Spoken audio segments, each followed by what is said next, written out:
What's going on? How you doing? It's your boy Mitch, and right here we have my Python list of squares right here, and here we have my function, a Python function square list, and in my function I defined a method area of square, and in this method we have x times x for every x in square list up here, only if x equals x is true. This is a filter statement right here.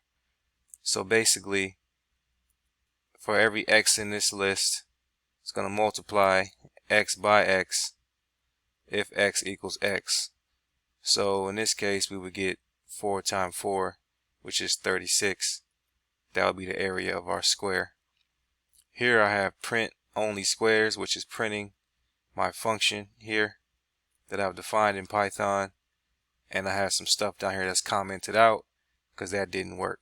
So let me go ahead and exit out of there, and let's go ahead and run my fancy shiny new Python method that should print out the area of my quadrilateral.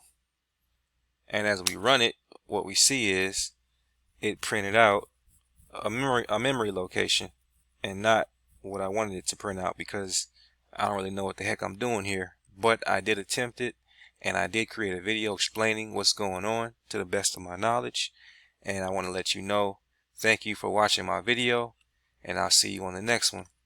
Later.